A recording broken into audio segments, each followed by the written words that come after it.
రాష్ట్రాల్లో ప్రాబ్లమ్స్ వచ్చింది. ఈ రాష్ట్రంలో ఆలోచించి చేయాల్సిన అవసరం ఉందే కదా అనే ప్రశ్న.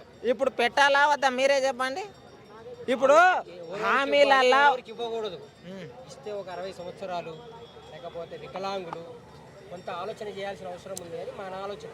ఇది ఒకటి ఏంటంటే ఒక ఆలోచన చేసి వాళ్ళు నిర్ణయం తీసుకొని ఒకటి సబ్మిట్ చేసిరు. ఏంటంటే ఇది ఒక పథకం అని చెప్పి దాన్ని అమలు చేసలేరు అనుకో, మీరే అంటారు ఇగో ఇది అమలు కనీసం ఉచిత బస్ అనేది తెలంగాణలో అమలు చేసారు, గీడ అమలు చేయలేదా అని చెప్పి మీరే అంటారు అన్నారా?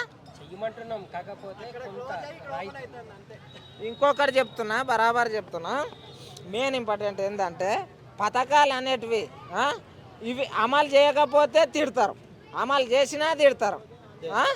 మరి దీన్ని ఇవి ఏవి లేకుండా అంటే ఒకటి అందరు ఆలోచన చేయండి. పథకాలే మాకొద్దు, ఉచిత విద్య, ఉచితంగా వైద్యము, ఇంకోటి ఉచితంగా ఏదైనా సరే మనకు కావాల్సినవి రైతులకు ఉచితంగా ఎరువులు కానీ అటువంటివి అడగండి.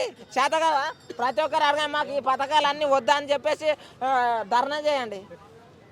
అట్లయితే దేశం ఇంకా డెవలప్ అవుతుంది, ఇంకా బడ్జెట్ మిగులుతాయి, ఎంతో మందికి జాబులు వస్తాయి.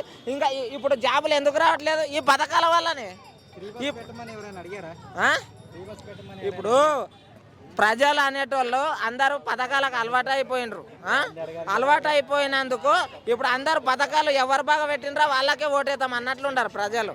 అటువంటిది ఉన్నందుకు వాళ్ళ పథకాలు పెట్టినరు. అదే మనము మార్పు కోరుకుందాం, అందరం కలిసి పథకాలు ఏమొద్దు, మాకు ఏం లేవు, ఉచిత వైద్యము, ఇంకా ఇవి ఉచిత విద్య అవి కావాలని చెప్పి అవి అడుగుదాం.